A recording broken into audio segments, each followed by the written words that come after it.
আসসালামু আলাইকুম বন্ধুরা, আশা করি সবাই সুস্থ আছেন। বন্ধুরা, স্ক্রিনে বর্তমানে আপনারা যে দৃশ্যটি দেখছেন, এটি লন্ডনের ভেতর অবস্থিত ইরানি দূতাবাসের দৃশ্য।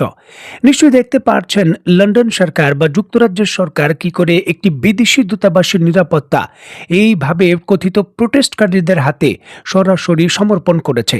সেখানে কোনো ধরনের নিরাপত্তা বলয় নেই এবং ইরানের পতাকা উত্তোলন থেকে সেটা নামিয়ে পূর্বের যে রেজা পাহলেভির জাতীয় সরকার ছিল, রাজতন্ত্রের সরকার, তার পতাকা উত্তোলন করা হচ্ছে। মানে পশ্চিমা বিশ্বের সকল এলিমেন্ট ইরানের বিরুদ্ধে আক্রমণ করছে। ইরানের অভ্যন্তরীণ পরিস্থিতি অত্যন্ত নাজুক। কথিত প্রোটেস্টকারীরা মসজিদের ভেতরে আগুন দিয়েছেন এমনটাও শোনা যাচ্ছে। এমন একটি অত্যন্ত ক্রিটিক্যাল পরিস্থিতির মধ্যেই যুক্তরাষ্ট্রের প্রেসিডেন্ট ডোনাল্ড ট্রাম্প ঘোষণা দিয়েছেন, ইরান যদি এই প্রতিবাদকারীদের উপর আক্রমণ করে এবং পূর্বের ন্যায় তাদের যে বাজিস এবং আইআরজিসি রয়েছে সেই বাহিনী দিয়ে তাদের নিবৃত্ত করার জন্য হামলা করে, তাহলে ইরানের ভেতর পূর্ণ মাত্রায় আক্রমণ করবে যুক্তরাষ্ট্র। গতকাল রাতে দফায় দফায় যুক্তরাষ্ট্র এবং ইসরায়েলের বৈঠক হয়েছে এবং যুক্তরাষ্ট্রের প্রেসিডেন্ট তার সামরিক বাহিনীর সঙ্গে বৈঠক করেছেন এবং কয়েকটি প্ল্যান তৈরি করা হয়েছে ইরানের বিরুদ্ধে আক্রমণ করার জন্য। ইতিমধ্যেই ডোনাল্ড ট্রাম্পের এই সিদ্ধান্ত বাস্তবায়নের জন্য মধ্যপ্রাচ্যের বিভিন্ন দেশে যুক্তরাষ্ট্রের যুদ্ধ বিমান এবং B-1 লান্সারের মতো যে শক্তিশালী বোমারু বিমান রয়েছে তা পৌঁছে গেছে। দেখুন, ইরানের বিরুদ্ধে শক্তিশালী হামলা করার জন্য ডোনাল্ড ট্রাম্প যে হুমকি দিয়েছেন সেটা কথার কথা নয়, এটা একটি জেনুইন থ্রেট।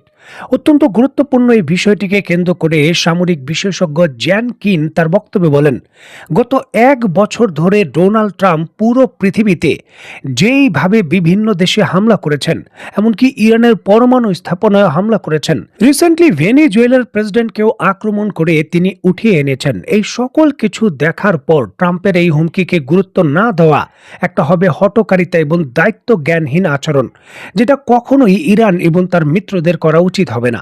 যুক্তরাষ্ট্র এবং তার মিত্ররা, বিশেষ করে যুক্তরাষ্ট্র এবং ইসরায়েল, জেনুইন ভাবে ইরানে শক্তিশালী এয়ার স্ট্রাইক করার পরিকল্পনা নিচ্ছে। প্রশ্ন হলো, এমন একটি গুরুত্বপূর্ণ জটিল হুমকি থাকার পর ইরান রাষ্ট্রীয়ভাবে কি সিদ্ধান্ত নেবে? তারা কথিত এই প্রোটেস্টকারী বা আন্দোলনকারীদের উপর কি শক্তি প্রয়োগ করবে? যেটা পূর্বে করেছিল, ইরান তাই করেছে।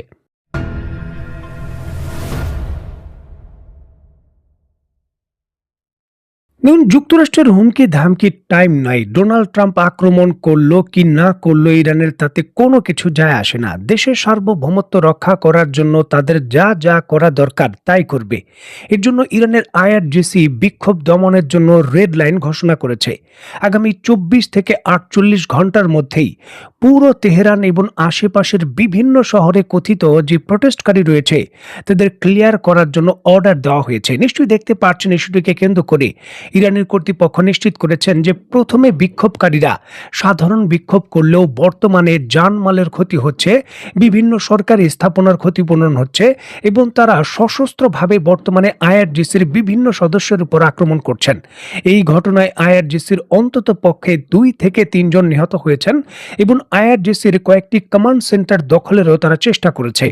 যুক্তরাষ্ট্রের CIA এবং ইসরায়েলের যে মোসাদের এজেন্টরা রয়েছে তারা সরাসরি এই কথিত আন্দোলনকারীদের পক্ষ হয়ে ভেতরে মিশে গিয়ে সশস্ত্র আক্রমণ শুরু করেছে।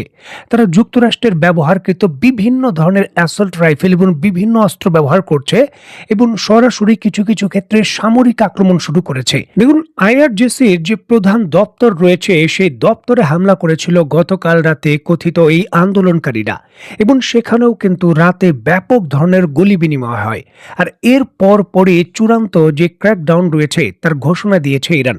আন্তর্জাতিক সংবাদ মাধ্যমগুলো বলছে ইরান তার যে বিখ্যাত বাজুস বাহিনী রয়েছে, সাধারণ মানুষের ইসলামিক বিপ্লবী গার্ডের যে সদস্যরা, তাদের রাস্তায় নামিয়েছেন। দেখুন, ইরানের এই বাসিজ বাহিনীর সদস্য ইরানের প্রতিটি ঘরে ঘরে রয়েছে এবং এর সংখ্যা লক্ষ লক্ষ।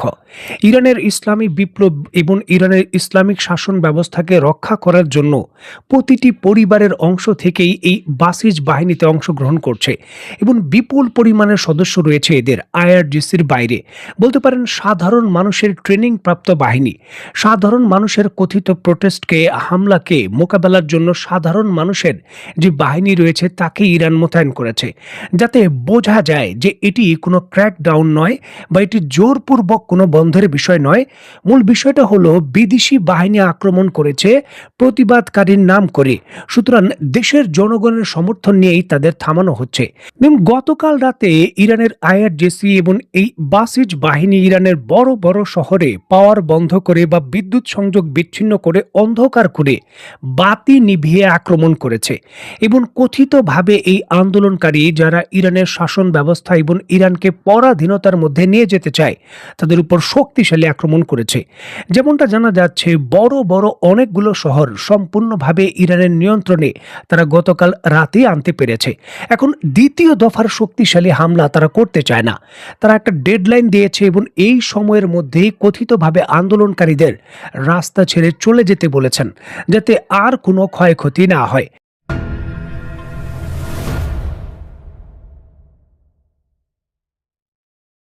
ইরানের বর্তমান যে শাসন ব্যবস্থা সেটা যদিও একক ভিত্তিতে আয়াতুল্লাহ খামেনির হাতে প্রচণ্ড শক্তি, তারপরও এই পুরো প্রশাসন ব্যবস্থা ভাগ ভাগ করা, যেখানে ইরানের ধর্মীয় নেতারা প্রতিটি শহরের প্রতিটি প্রান্ত থেকে এই যে শক্তির কাঠামো বা প্রশাসনিক কাঠামো সেখানে যুক্ত রয়েছে। ধর্মীয় নেতারা কোনো নিজের দেশের মানুষের, সাধারণ মানুষদের যারা প্রভাবিত করে বিদেশি শক্তি রাস্তায় নামিয়েছেন তাদের ক্ষয়ক্ষতি চান না, যার জন্য কিন্তু প্রথম দফায় শক্তিশালীভাবে এইভাবে প্রতিরোধটা গড়া হয়নি। তবে বর্তমানে একেবারে ছোট ছোট শহর থেকে ধর্মীয় নেতারাও কিন্তু তাদের শক্তি নিয়ে, তাদের সমর্থন নিয়ে মাঠে নেমেছেন। বর্তমানে ইরানের আইআরজিসি এবং যেই সকল ধর্মীয় পন্থী নেতারা রয়েছেন তারাও রাস্তায় নেমেছেন বিদেশি শক্তির বিরুদ্ধে প্রোটেস্ট করার জন্য। আর এটাই কিন্তু পরিষ্কারভাবে বার্তা দিচ্ছে ইরানের সরকার ব্যবস্থা উৎখাত করা বা ইরানের যে বর্তমান রাজনৈতিক স্থিতি রয়েছে সেটা ভেঙে ফেলা সহজ বিষয় নয়। এটা ভেনেজুয়েলা, কাঠমান্ডু বা পাকিস্তানের মতো রাজনৈতিক ব্যবস্থা নয় যেটা একক শক্তির উপর নির্ভরশীল, চাইলেই উৎখাত করে দেওয়া যাবে। এটা পসিবল নয়, যদিও এখানে ইরানের অভ্যন্তরীণ ক্ষয়ক্ষতির বিষয় রয়েছে। দেখুন, অত্যন্ত গুরুত্বপূর্ণ এই বিষয়টিকে কেন্দ্র করে যুক্তরাজ্যের যিনি নিরাপত্তা উপদেষ্টা রয়েছেন, নিরাপত্তা মন্ত্রী রয়েছেন, তিনি তার বক্তব্যে বলেছেন এটি হলো শেষ খেলা।